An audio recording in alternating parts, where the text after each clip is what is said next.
Hello, everybody. Welcome to the Real Sports Scope on this Juneteenth day, uh, June the 19th. Got Mad New Yorker said he's running a little bit behind, but he's going to be here today. Going to go over this week's biggest stories with him. Last night, I want to thank George. I'll talk about that when I come back. But we're going to go over everything. This Colts owner story, I wanted to talk a little bit about that. Did get a chance to talk about that last night because George Visker came on, former 49er. Great interview. Go back and listen to that. I've posted it everywhere. I posted just that interview with him. So stand by. We'll take our first and only break. I'll be back here shortly. Maybe a little late for Mad New Yorker, but he will be here. We'll hit the ground running here on the Real Sports Scope.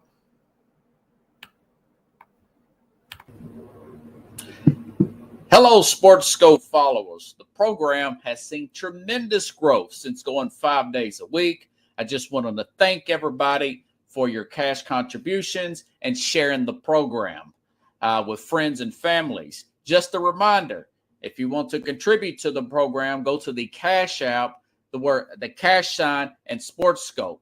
There are other ways to contribute to the program listed at the bottom of the screen.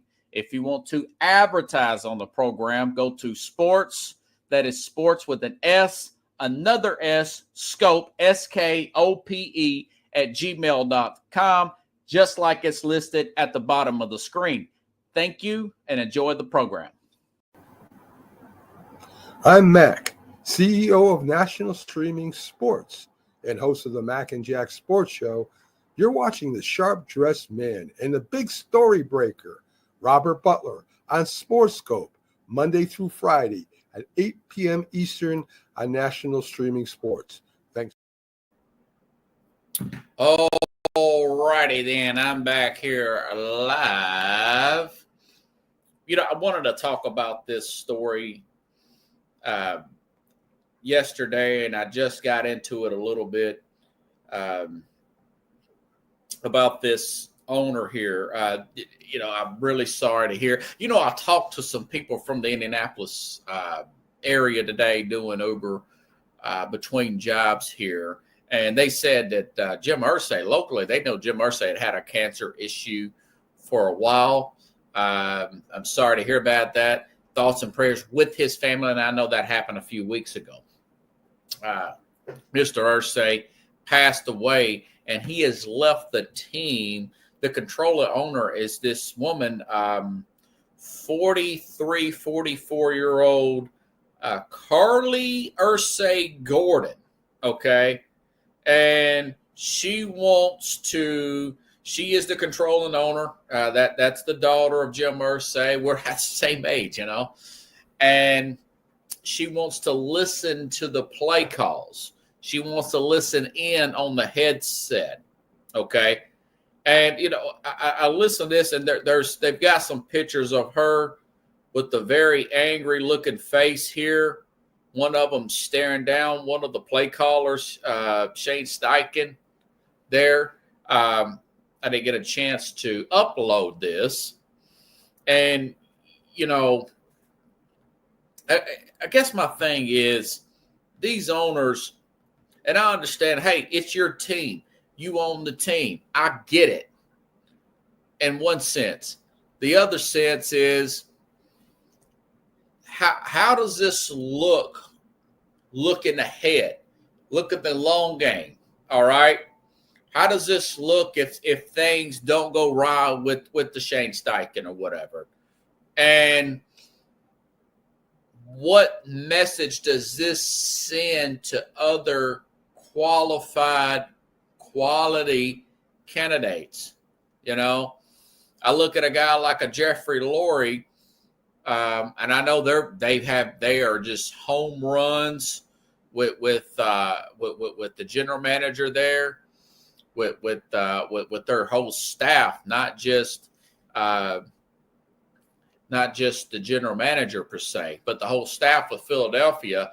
But he wanted to watch He wanted the coach to go over every play with him, every single play, you know.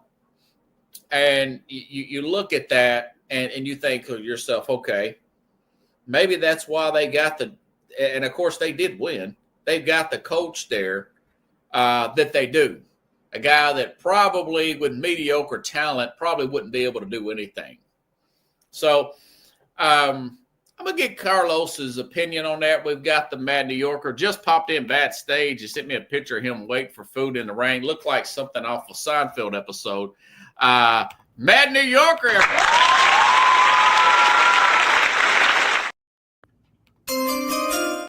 That one. I wanted to play another hype train thing for you. Hold on, Chief. Let's see if I can find it.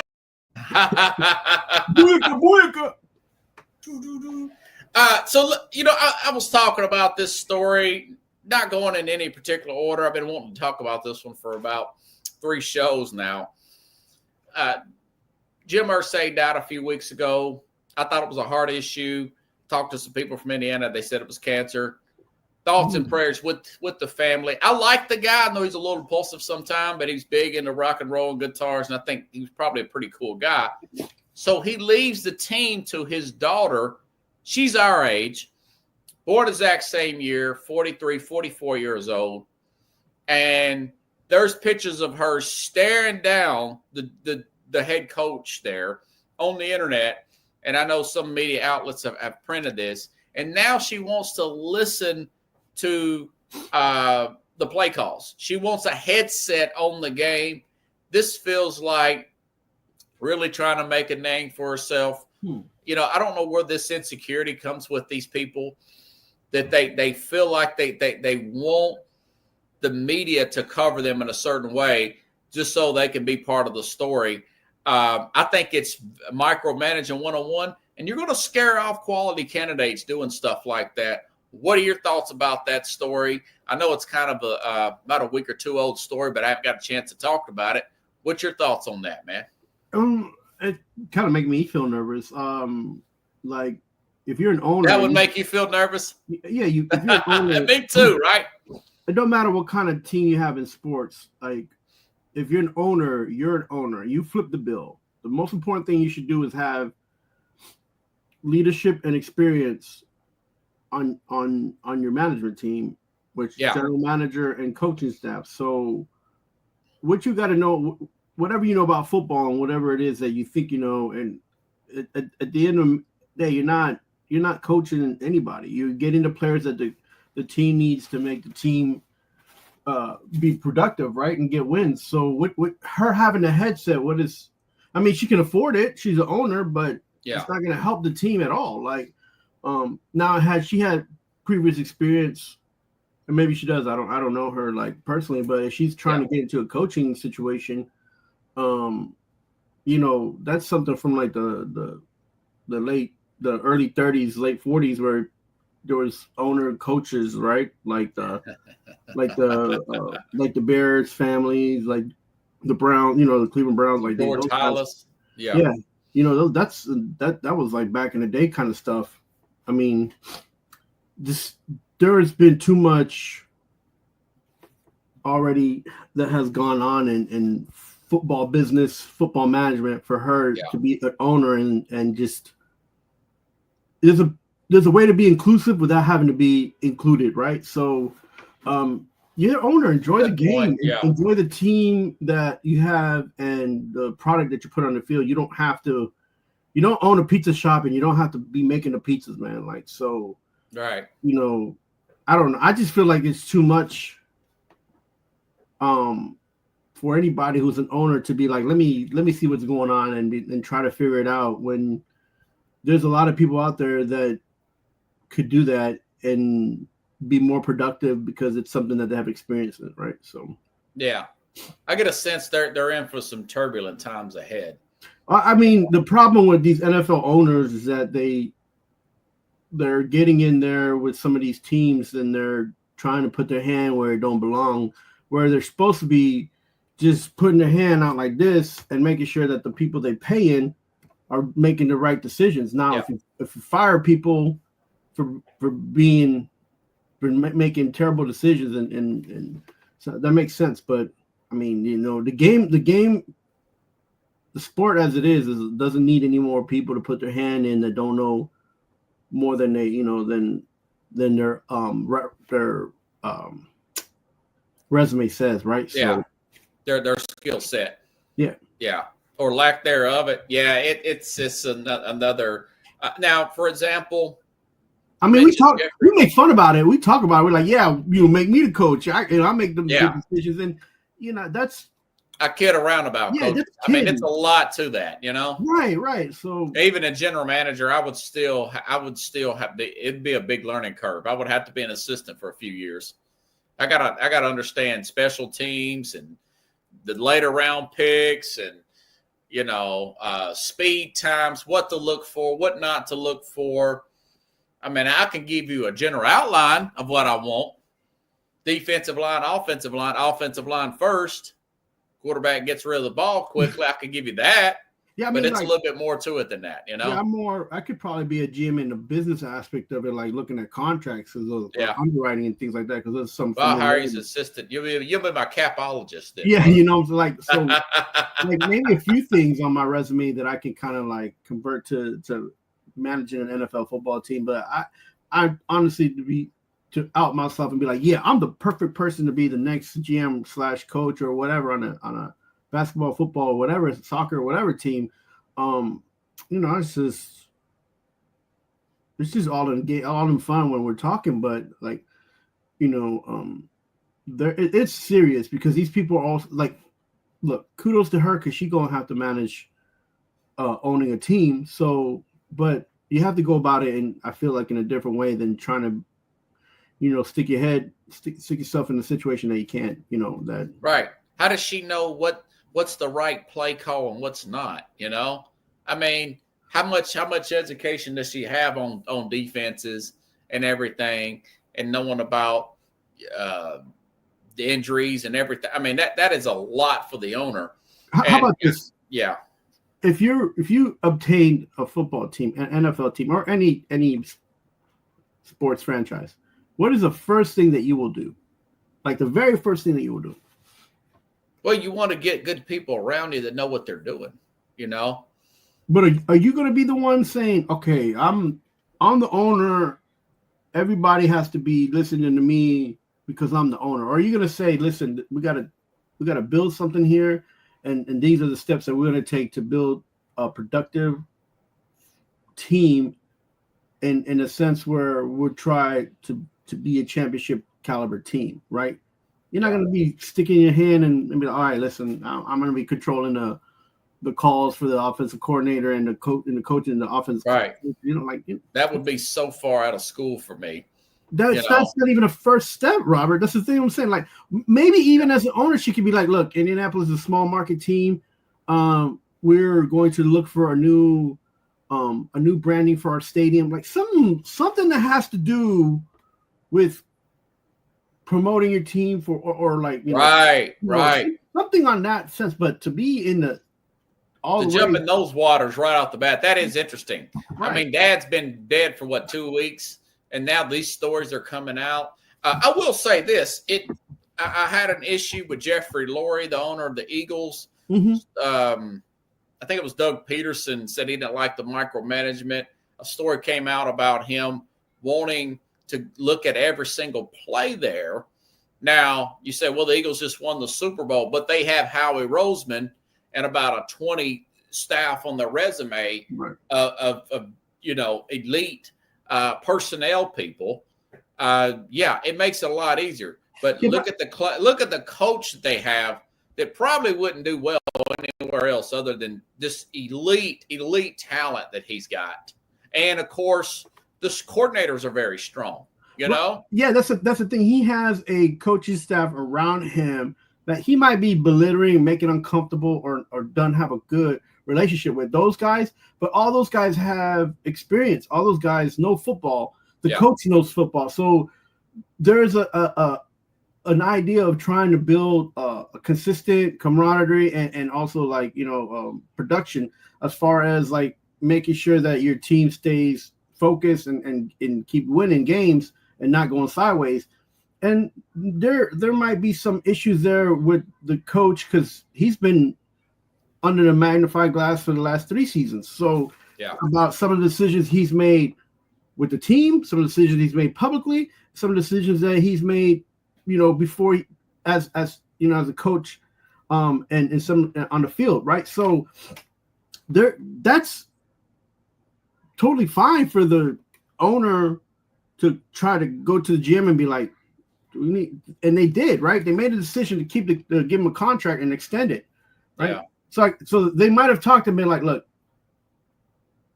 he might rub people the wrong way, but he's doing things and he's winning, and we can't, lose focus on that, right? Yeah. Well, it cares all. Right, and those other things. Remember, they've been hiring his staff. He had staff, and they've had to let go of a few guys, and they've been hiring staff for him, and try to motivate him to be better, to do things better, to make better coaching decisions. So that's a situation where that's totally fine for an owner to do, because that's has to do with managing your coaching staff. That has nothing to do with Laura's going to put on the headset and listen to what Peterson's saying to the kicker or to the quarterback, in the third quarter when they're down by 7. It's like, how's that going to help, right? It's really annoying, and we'll see how it plays out. But I can see they're in for some turbulent times. I got a feeling she probably needs to sell the team. And hadn't I been calling this here lately? I said, Snyder needs to sell the team in Washington. I said a few weeks ago, or months ago, and you've heard me say it, Jenny Buss needs to sell the Lakers. Right. Now, of course, the next one will be Mike Brown with Cincinnati. He needs to sell the Bengals. I think that would be awesome. So that's a good transition. $10 billion. Man, you know what's really – this is a 24-hour-old story. Came late before I started. Aren't you surprised about this not being leaked out? Look how big a franchise the Lakers are. I am a little bit impressed that the Lakers organization did not let this get out before this acquisition was made. What's your thoughts about the Lakers selling and really catching people off guard? Yeah, and after the whole Pelinka thing and then the coaching thing, the Pelinka thing 2 seasons ago, and then the coaching thing last season. Yeah. And then the whole thing about 4 coaches in 4 years. Yeah, and then picking up the last Luka picking up Luka like Luka Doncic, yeah. You would that times in LA turbulent where they're doing all those kind of things and making big moves and causing big waves, but she set herself up for success and in the season, and she set herself up for branding the game, the team Lakers for the game of basketball. So she has been making business moves like her father, and $8 billion is a little bit steep. It's because I ain't got that kind of money. But some reports say 10. One report said 7. ESPN's rolling with 10. I'll give them credit. It's probably $10 billion. If even if it's $10 billion, I feel like they're not going to get the top money for that. You're looking at maybe and even in baseball, you think maybe even a lockout in the next few years. Some of these contracts, TV contracts, all that has to be renegotiated. Players need to get their things together about like how some of these players' contract affect some of these teams. So ownership, I'm sure she doesn't want to deal with that as well. She'll probably lose maybe $1 billion if they do a lockout. Yeah. Or some kind of labor dispute. And it's business, bro. At the end of the day, and she don't want to deal with the big wave that's coming. Besides what the little ripples that she's made over there in LA, because that's already caused financial situations and to occur. So big things are coming in these major sports with these unions for the players and the ownership. So some people might think that because our fans were watching the game, but there's going to be in the next 2 to 3 seasons, you're going to see some of these major teams go through some financial uphill and and it's not going to be pretty for the fans at all. So, man, I'm trying to find. I found some numbers on here, and I want to say that there's a huge number here where the league made. There's a lot of money that the league made in whatchamacallit, TV contracts, several $1 billion. Yeah, that's right. $76 billion deal. Do you get a sense that maybe this is not that the league's not going to really generate? Do you think that there's going to be some buyer's remorse on this TV contract? And a lot of people see it, and you're saying something like a lockout, maybe something's like going to implode with the NBA? Two things are going to happen. Remember, I talked to you the other night, and you were, and I sent you a picture about. I was listening to Congress and the commercial. I forget, it was something about the communications and commercial. Okay. And they were talking about sports and how it's hard for fans to get access to it without having to pay. Yeah. Even and how they need to make it more accessible. So even listening. Oh yeah, I see that, the streaming options on C-SPAN. Yeah, even those kind of things coming up. If the government's going to get involved in giving these people, giving these ownerships a break on what TV contracts, because they have to make it more accessible to people, and because the people are paying the taxes in those cities for those teams. If that's a governmental thing and across the board in all the United States, that's going to be an issue. That's already an issue, and that's something that's going to have to work its way out. So you're looking at the U.S. government taxing. Giving back the taxes and taxing more some of these teams and owners because they were getting breaks. They were getting breaks in what it was for and the access of sports. So, so even the changing of laws can affect that income that they're supposed to be having. Okay, right. Interesting. Well, that's one hardship that an owner can come to in any of the major sports. Second. These player unions and the way these deals are coming out, these contracts, they don't want to pay. You can tell some of these owners don't want to pay out, which is obvious, but it's it's business, and so you saw that the Mets acquired Soto, but then the owner himself went out and he dropped and sold the contracts to the minor league teams that he had to another company, to acquire funding for part of his contract and future deals. So those things happen, and we're kind of like blind to those things in the background of what business is going on. So it's gonna be. It was easy for Ms. Buss to be like, you know what, I don't want to deal with these type of things. And say move on from the game and try to get whatever she can for the Lakers. Yeah. NBA, she inherited the team from her dad. She's not a bad owner. Or she's not a terrible owner. I just think she's a bad owner. I mean, she could sell 3/4 of it and still have a minority ownership for it. So she just says she sold the majority shares. She still may own some of it. Right. Yeah. So, but I don't think she's going to be able to buy it back. Yeah, but I think that ship will be sold. What do you think about this other guy taking over? I think it's a great move for the Laker fans. I don't think they had loans. I feel like she got lucky in some spots, shooting from the seat of her pants here. And you got this guy, Mark Walter, here, who's kicking butt with the Dodgers. Now, the Sparks ain't doing that well. But the Dodgers are just killing it, man. 2 World Series titles, 4 appearances. Yeah, so, and that's the same ownership group with Magic Johnson that they own also the Commanders. So, we had to look at that and be like, these guys are about. Is that true? Winning. So, really?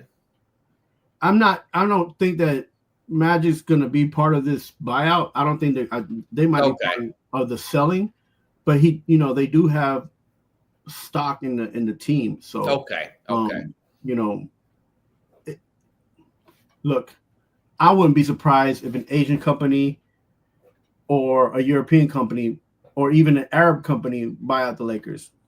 Okay. So this is pretty interesting guy here. He's only worth $6 billion, and he gets investors in to make an acquisition of a $10 billion, $4 billion more than the guy's actually worth. Yeah.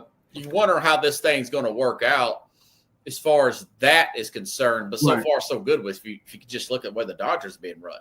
Right, and like you would like to sell the team to a group, an investment group that has the ideas of making sure that the funding is available to keep the team on the up. Right, you don't want them to be coming in and then like shelling out the place and making it an empty hole because it's a fan. LA is a huge media market, so or a huge market period. You have to capitalize on that, and I think too, like if I was an owner of that team and having to deal with the whole Bronny and LeBron situation, that'd be that's just a lot of. I would just do away with everything LeBron. Yeah, it's just get rid of Rich Paul, everything. Trade his son to the Milwaukee Bucks for $20.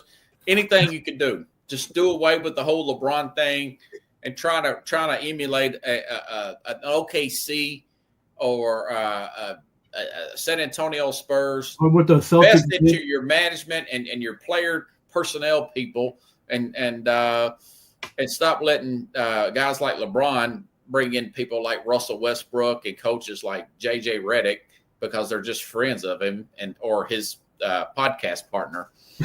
Although I'd get you a gig, brother. I mean, shoot. Look, it's not bad. It just annoys me how much LeBron's been in control there. Think about it. Those aren't bad ideas until they come into fruition, and they just state a bad idea, right? So people throwing things out, and you hope that somebody's out there to catch it, but some things just don't. They sound better than they really are. So. Yeah. Well, I think you got to take the emotion out. Jenny Buss did not. Rob Pelinka was Kobe's agent. I mean, everything was insular, everything just, instead of just really setting they did luck up and get a championship in the bubble. I'll give them that. They make some idiotic knee-jerk reactions and have fallen into some things. It's like it's a total disaster. No, of course. The moving to Anthony Davis's contract was huge and picking up on it. Yeah. Because they do have a number one player there. But now what are they going to do? And Luka may be injury prone and need to step out of the league, so it might look genius from Nico. We don't know how it's going to play out, but right now it looks pretty good. right now, yeah. And the biggest going into the season is how many more seasons can LeBron play? Yeah. And can Bronny be part of the team, or do they have to let him go? Like, those kind of things. And, I don't know. Like, if you're going into buying the Lakers, is that something you want to, go? I'm sure they're looking. He's going to have some numbers people and look at them and say, okay. You can't get rid of LeBron James. You just can't. I mean, that's a huge marketing. They don't owe him that much money. I think you can get rid of LeBron. I mean, is he on like 1 year or something? Yeah, but the problem is if you get rid of him, who are you replacing with? That's the thing. You open up a lot of salary cap, man.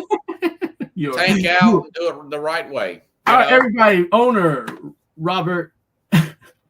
Hey, Butler, the new owner of the LA Lakers. Charlie Isray Gordon here. Hey, got to get your thoughts, man, about the finals. I think it's over. Said last week when it was 2-1. I said when it's 2-1, I got a feeling Oklahoma City's going to win the next 3. It's going to be over with in 6. Call me Nostradamus. No, went away from that. Halliburton will play tonight with that calf. I don't know if I would have done that. No, the doctor's really, because he could tear his Achilles doing this. What's your thoughts about that? Should Halliburton play tonight? And is this thing over? Or maybe if he plays and inspires them and they push it to Game 7.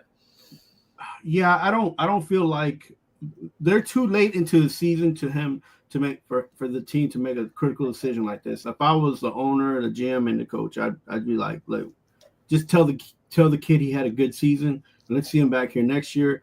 There's no sense in tearing. Who knows what's up with this calf anyway? Because they could tell you one thing and it could be something else, right? Yeah. So and another thing is he flies, he runs, he's it's not that he's not going to be using that leg. So he's going against a pretty athletic team too. Right. So, and he did pretty awful with when it first happened. He didn't score a point until the third quarter or something like that. Like, you don't need to try to pick up your team in that sense. Like, if you're injured, man, just call it. Just call it. You're injured and sit out, because you're going to cost the team more when you're not coming out to play the game at the beginning of the season next year. Like, you might not even. Yeah, that's true. And they still have a window, even though I think there's talk that they may lose Turner. Yeah, I don't think that's the end of the world if you still got Siakam and Halliburton and Nimrod. I mean, I just that's too much. I know it's a world championship. You only get one time. You only get certain opportunities to be in it, but you got to be in it to win it. You can't just be in it to be a participant, man. Like, yeah, he may be a liability out there too. Exactly. So hobbling around and stuff. And we've seen players who've gone in hurt their teams. We've seen. Remember, Sean Kemp had a bad knee. Okay. He fell. Maybe we had wasn't Karl Malone, but Polonese, or one of those guys was hurt for the Phoenix Suns that didn't help them when they played against the Bulls. So you've seen guys go out there hurt, and not everybody can do what happened in the Garden with Willis Reed. And I feel like sometimes that's Kirk Gibson, but that's a totally different sport. Yeah, I feel like sometimes people come up and say those things like this guy's gonna inspire them. And I mean, even Kobe was hurting. Remember he played. It wasn't a playoff game, but he played with a ruptured shoulder. So I mean, but the coach was like, "That's it. You went in for 10, 15 extra minutes. You're done. You're out." Yeah, who's going to win tonight? I think it's over. OKC celebrates tonight. Yeah, and it's in Indiana, and I just feel bad for them. Maybe they'll shoot the lights. Somebody will come out of nowhere and shoot the lights out. You never know. This team cannot fall behind more than 20 points, or they're done. If they could keep it like in the 10-point-ish, and because they can come back from that, but 20. Because what happens tonight? I'm sorry. What's your prediction? I think that OKC is going to win 110 to like 87, 88. Yeah, they'll get their first championship. Yeah, be a pretty good deal there. Speaking of Indiana, man, I got to show you this clip here. Was this intentional, or was this? I know where you're going with this. Intense defense here. That one, but I'll show you that. There for her team, to be there for her teammate, but this is excessive. It looked like it was an accident when J.C. Sheldon originally hit Caitlin Clark, but then it was the aftermath of which looked a little bit intentional. Yes. Oh, without a doubt. J.C. One more time. There for her teammate, but this is excessive. It looked like it was It looked like something off Three Stooges. I mean, what are these ladies doing here? Talk about some animosity. Talk about like some hate. Is this some high level resentfulness? Yes. Jeez. Yes, it's like, I'm gonna stop you one way or another, and I don't care what they give me. And that you can't play basketball with a loose cannon like that, man. It's And then her teammate backed her up by check this out. So this is this one. Mabry. That's a flagrant foul. It's a hard foul. You know what? Did you ever watch that documentary, the 30 for 30 on the Pistons and the Celtics? Was that Robert Parrish coming back at Bill Laimbeer after Bill Laimbeer did a cheap shot against Bird, and Parrish was just protecting Bird? That girl that did the takedown, her name is Sophia Cunningham, and apparently she's a black belt in Taekwondo, and she's brought in there to help out Caitlin Clark. I didn't know that. I like it. Because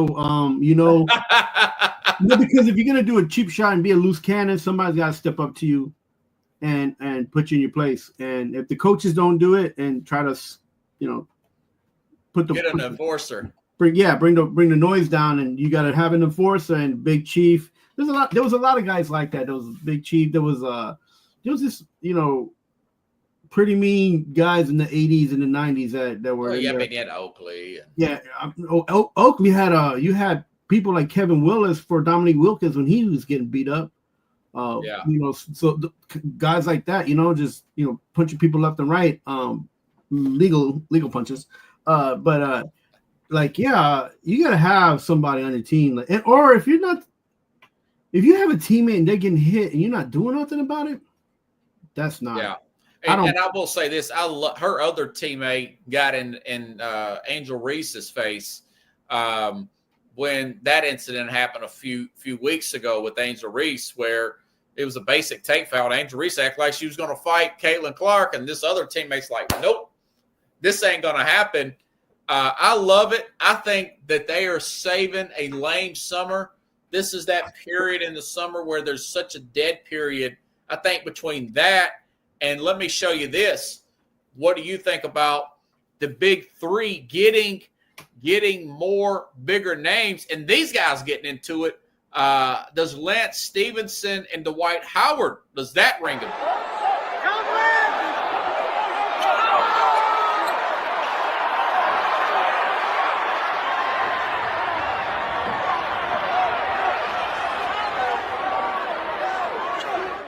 A little bit over the top, but I think it's intense, it's competitive. It says that these players care. Caitlin Clark, there's some haterade there, but she's intense too. She's very physical. The big three, they have full hand checking in there. It's like the 90s basketball. I love the big three. It's been out since 2017 on the console Upbeat. Right. Do you think these two particular sports are going to make the summer interesting, or this is just kind of something that's going to phase out and the summer's going to go back to being a drag for 8 weeks until football comes in? I mean, no, that August. These tournaments, these sports, they matter to the people playing them. They're trying to expand their fan base in different ways.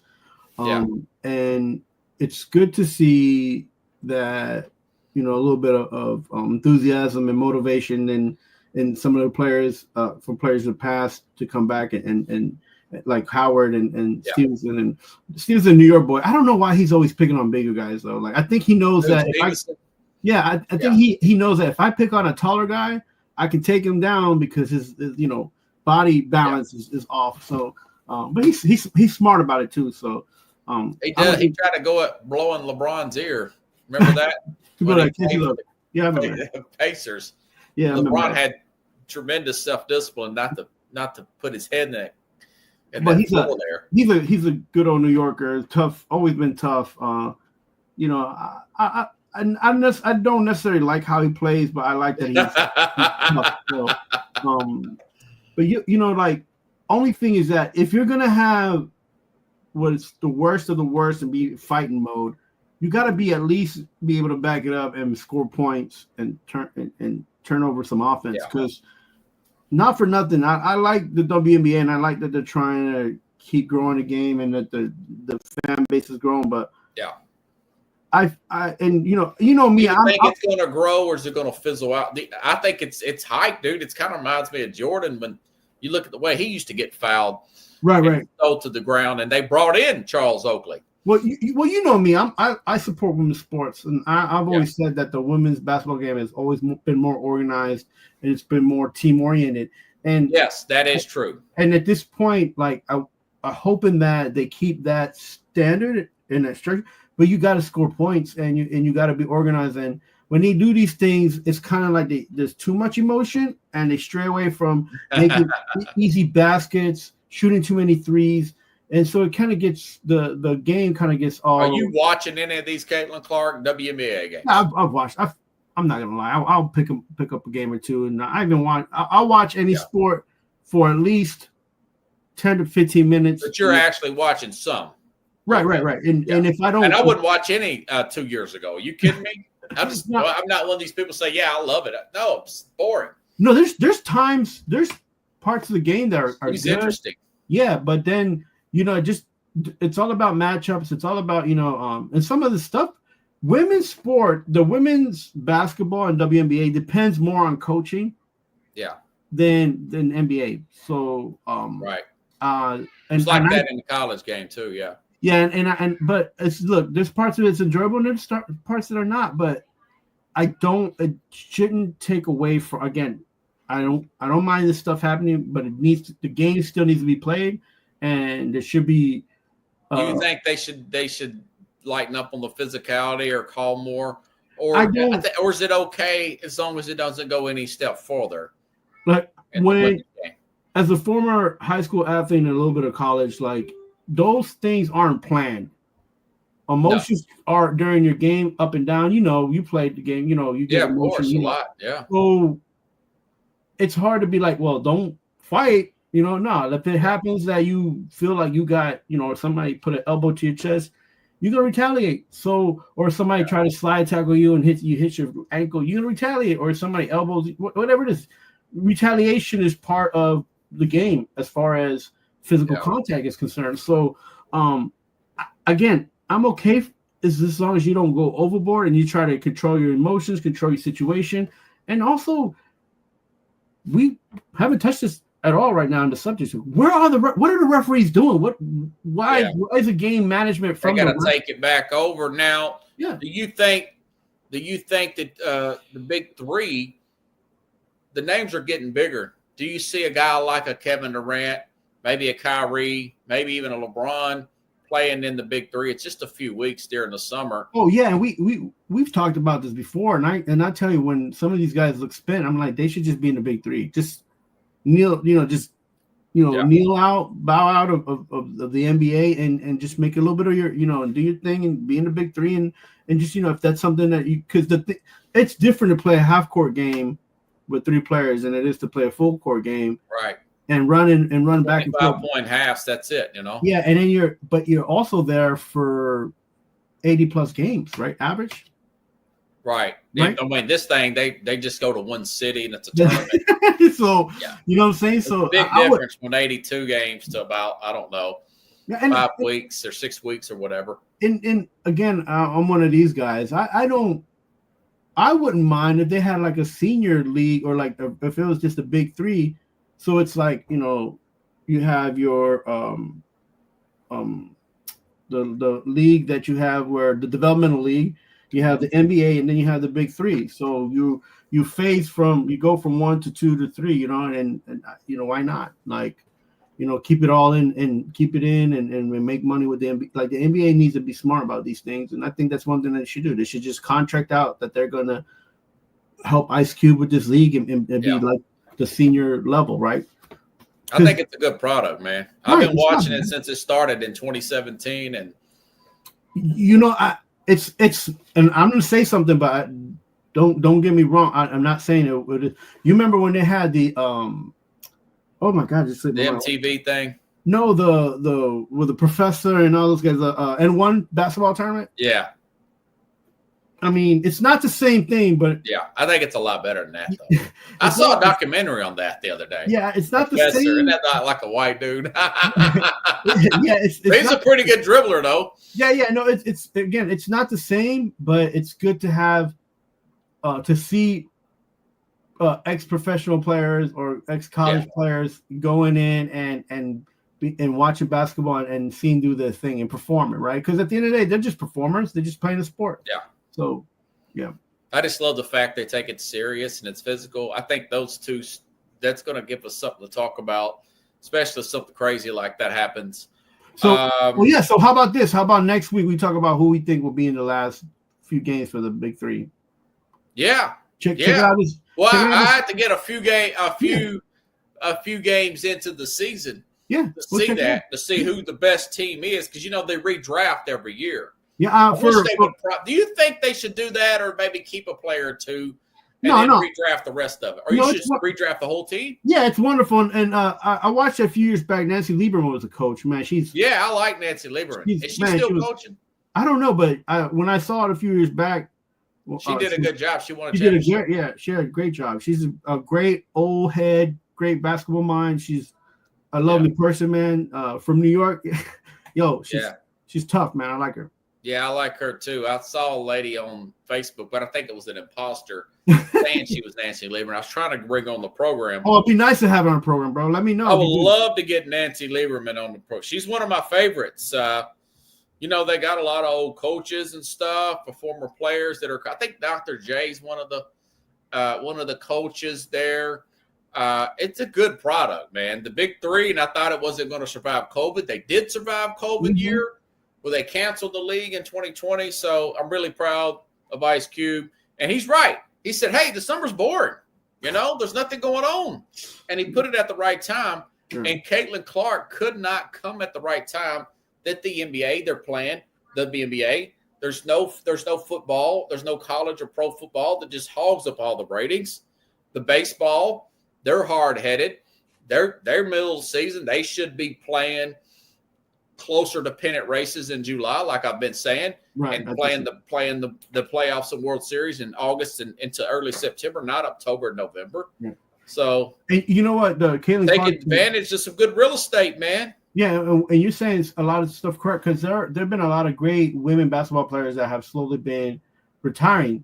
Tarazi, Sue Bird. So Caitlin Clark and Reese, they coming in at a perfect time. Some of these other ladies who and Paige Becker's supposed to be very talented too. Yeah, so a lot of these girls, the New York team, they're good. They got a lot of talent on that team in here in New York. So look, props to them. They're doing their thing. They've grown the fan base, and I feel like it's going to stay. And I feel like though for them to get even more fans, or for them to be consistent and just keep playing basketball, man. Just keep the game where it's at, and keep doing your thing. Just, because I mean, in the women's thing, maybe let them fight a little bit, because it's women, it's caps. No, I'm kidding. Do you have, you're a baseball guy. Apparently, this player here, Rafael Devers, he didn't want to play first base, and then I hear he didn't want to play third. Right. Do you know anything about that? It feels like I talked to a Boston Celtics fan doing Uber the other day, and he says, man, the guy seemed like he was turned into a cancer. Right. What's your thoughts on that, man? So I get his perspective, and his point was like, you signed me to be a DH and an outfielder. Why do I want to play in the infield kind of attitude? Yeah. So his contract says that he's an outfielder and a DH hitter. So, and they're asking him to, because of injuries and situations, they were asking him to play infield, and he's like, I don't want to do that. So I think the problem was that they made his contract too comfortable. They made him too comfortable with the contract they gave him. Okay. To also for him to be like, I don't need to do that. I don't want to do that. I don't have to do that because it's not contractual. So he could say no and not play first base and not play third base. And he just wants to hit, and he just wants to be in the outfield. Like, my thing is, like, you gave him that contract, Boston. You have to eat it, right? When you go out there and you contract players, like, now it's not a team thing if you're not willing to change a position due to injuries and whatever the situation. Fine, but if you ask him one time and he says no, what makes you think if you keep asking him 2 or 3 times that he's going to change his mind? Like, was it selfish? Do you think Boston got anything back from those pitchers? Oh, then they needed it anyway. So they're and even if they don't, they're just stockpiling so they can make moves in the summer. Use it for another player. That's what I thought. This guy he wasn't in love with those pitchers there. Nah, but you stockpile. And I think they got a prospect too. Yeah, you stockpile them, and you can use them to move to make contractual movements next season and things like that. So. That the whole does it put the Giants over the top? The Giants are playing well. Well, it gives them a solid bat. It gives them a solid player. Just tell them what. If in the beginning you tell somebody something, just follow through with it and just keep it consistent. I feel for him because it makes him look like he's super selfish. Where at the end it was Boston who gave him the contract and said, "This is what we want you to do," and then they're asking him to do other things, right? Yeah. Like, it's like, I guess he didn't want to be embarrassed. It is a big transition from playing outfield to infield. So if you look at it in that direction, if that indication, that's a valid point there. Yeah, and listen. Can you imagine a center playing left tackle when he's never played left tackle? I mean, that's a big difference, you know? Right, and even when you're an athlete and you're doing something for the team, like, okay, I'm going from the nose tackle or running back playing left tackle. That'd be real crazy. I'm going from the nose tackle and I'm going out. I'm going to play this out on the outside position, and then you get bombarded with fans saying, "Oh, you stink at this." Yeah, because guy you said you didn't play it, so it's a lose-lose situation at the end of the day, because between team, player, and contract, and you, Robert, I don't know. There's nobody in America who say, "Oh, I'm gonna take this job and I'm gonna do everything plus everything on my contract plus whatever you ask me to do." They don't do that. Like the first thing you say when you're at a job is like, "That's not my job description." Like, why would I do that? Yeah. If I could try to do it, I would go beyond, because I take it from an owner perspective. But if it's not, and I don't think I can, I will speak up, right, and not make myself look like an idiot. But I know Boston's playing really well. I mean, they've won 2 of the last 3 against Seattle, and they were on a 5-game winning streak before they made this trade. I told you at the beginning of the season, a lot of these writers were picking them to come out of nowhere and make the World Series.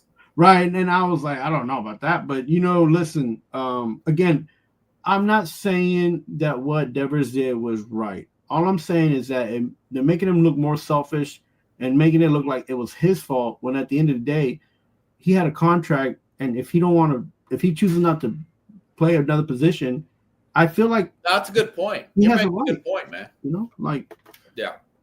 I agree. That's a different perspective. That's why I like asking you these sort of things.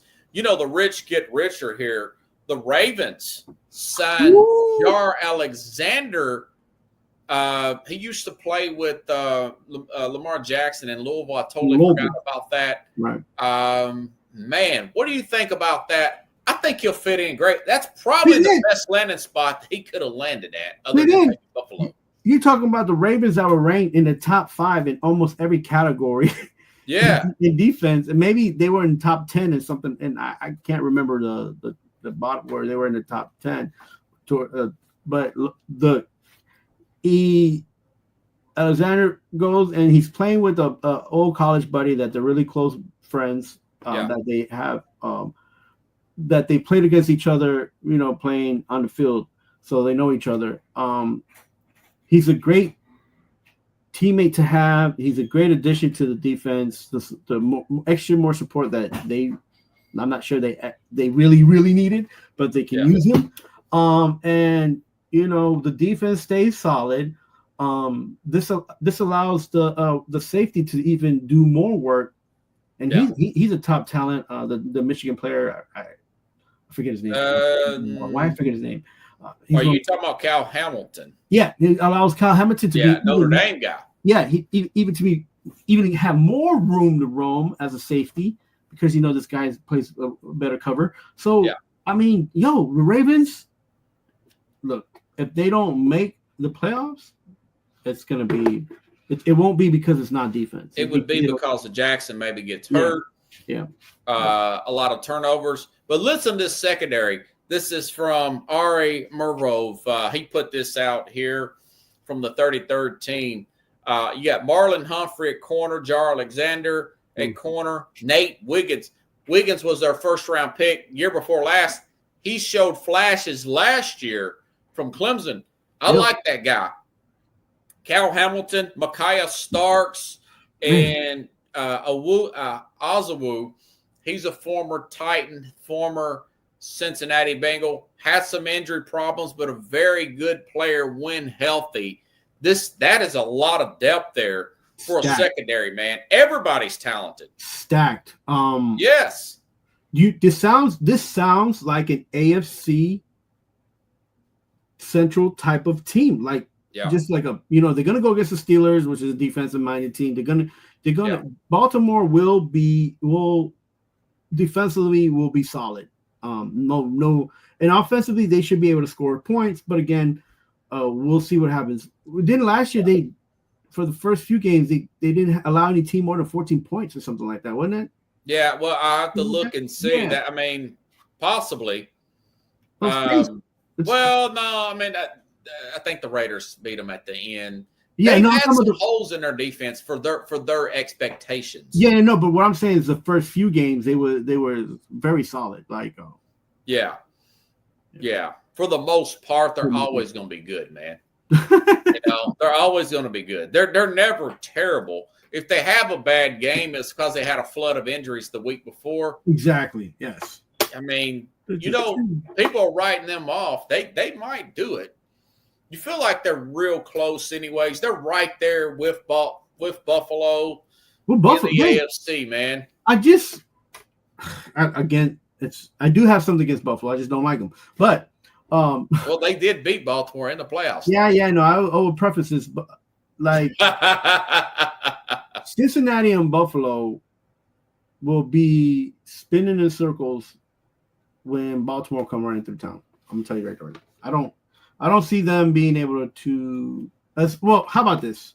Let me pump the brakes because the NFL season ain't started yet. But there's always this issue with injuries for those teams, for all three of those teams. Yeah. And I hope that when season comes and they're close to the playoff time, that Baltimore, with the depth that they have, can stay on top and be able to make it far, because they've been one of those teams that like you said, they're just one or two things are missing from the team. They made one or two mistakes, and you're just like, man, I want to see them in the Super Bowl playing because they're a good team to watch. They're so stacked in depth, and they're really well run. They're like the Eagles in a sense. Right. Do you have anything that you need to plug there, Chief? Yeah, man, I hope that this is the last week of school here in New York for all these kids. Dang, y'all still in school. Wow. In school. I know, like people. But they don't start back until what, after Labor Day or something? Yeah, the week after Labor Day. Yeah. So I'm getting excited for the kids, for my own kids, and getting the summer roadmap opening up to see where we could go and get some breaks in. And it's just been this year has been a little bit longer for me than before, but I'm excited. Those trips that I've took with my son, and I don't regret them at all, but going to Pokemon and stuff and doing the season's over. When's the next Pokemon tournament? Well, I mean, let me give you an update. So there was about 5,100 players at the NAIC tournament in Louisiana, all levels, all age groups. So he ranks 299 out of 410. So he's climbing up there. All right. Next season of Pokemon starts after the Worlds, which will be held in Anaheim this year. Okay. Which is next month in July. Are you going to try to go to that one? No. He didn't qualify for that. Oh, okay. You had to qualify for that. Yeah, he had to win out this tournament to get an invitation to that. So his plan is, we're hoping that, and the plan is to, when the season starts up again, hit up some more of these tournaments and see what he can do to earn points to the next championship. So he's in it to win it. So I'm proud of him. He's doing his thing, and that takes a toll. Carlos, Earl Woods, Chavez with what's your son's name? Izzy Sauto. Yeah. Izzy Tiger Woods Chavez. I'm not a card player per se. I've been trying to play it, but kudos to him, and I have complete faith in him that he can, he sets his mind to something, he can do it and accomplish it. So that's good. At least he's not feeling the pressure of the crowds and stuff. That would get me kind of nervous.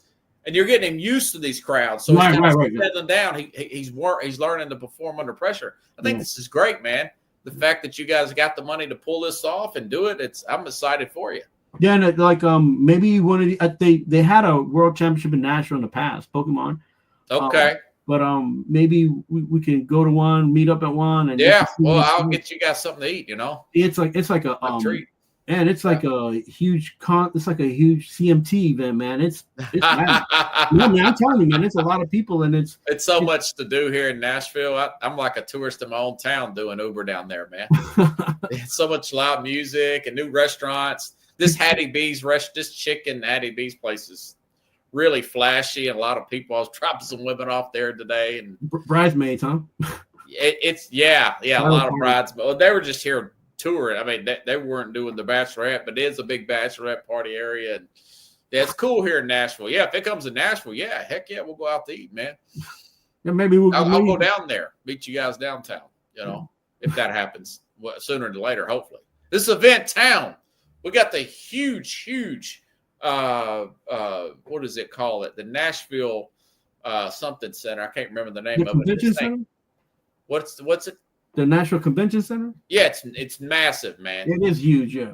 Yeah, I mean, it looked like the Titans could just play in there, not even build the dome. You remember when they had the Nashville Coliseum? You ever go to that? Yeah. I've been there. When that's still there. That's old, though. You been to the Municipal Auditorium? Yeah, yeah. I saw the circus there when I was a kid. It was fun. Yeah, the WWF matches there and the hockey games and stuff like that. Yeah, man. Yeah. I remember those. That place is run, but this other Nashville convention place is, man, you're like, what the? And it took forever to build. Now you can see why, So, anyways, thanks for coming in. Let's give you a round of applause.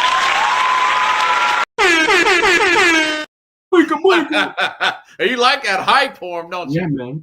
All right, man. Thanks, buddy. All right, everybody. We'll be back here next week here on the Real Sports Scope. May get a guest in here Wednesday. I may bring my man Jason Patterson on the program, talk a little bit of Arkansas baseball, then make a run, get his thoughts on this next coaching search, which has been quiet, and a few other things, maybe get a little Kansas City Chief thoughts in as well. Have a good night, everybody. I'll see you next week. Same time, same place here on the Real Sports Scope.